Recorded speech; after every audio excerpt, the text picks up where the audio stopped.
Presented by हलकट film. मैया के मंडप में कूलर लगा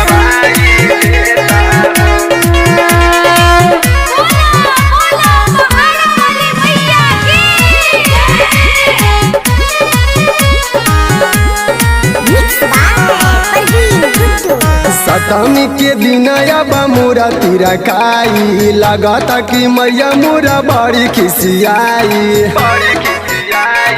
ए मालिनी सुना सतमी के दिन मोरा तीरा खाई लगता कि मैया मोरा बड़ी खिसियाई। खुला तारा पाट अब मुहमा दिखाई देता हो। ए मालिन हो मैया के मंदिर में कूलर लगावाई देता हो। ए मालिन हो मैया के मंडप में कूलर लगावाई देता हो। अरे लगवा दी ना। सच्चे दरबार की मैया के मंडप में कूलर लगावाई देता नारियर चुनरिया से पंडित जी पूजावा के करत यारी। अड़हुल के फूलावा से मालिन आगे दिहा गेट सजा बाई।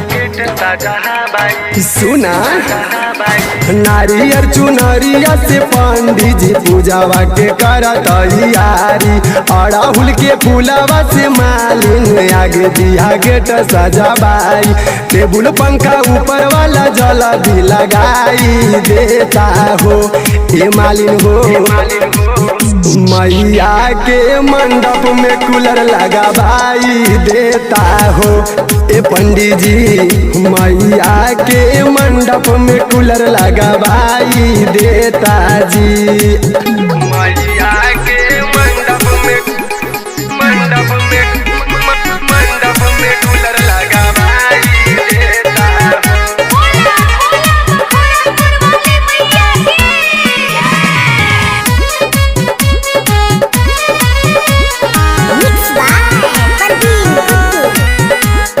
राइटर कुंदन पिंटू परम सिंह बनल पुजरिया। गहुआ जवार सब जुटल माई हो तोहर दुवरिया। ए माई सुना राइटर कुंदन पिंटू परम सिंह बनल पुजरिया। गहुआ जवार अब जुटल माई हो तोहर दुवरिया। गायक मितवा से गीतिया गवाई देता हो। ए मालिन हो मैया के मंडप में कूलर लगावाई देता हो। ए पंडित जी मैया के मंडप में कूलर लगावाई देता जी।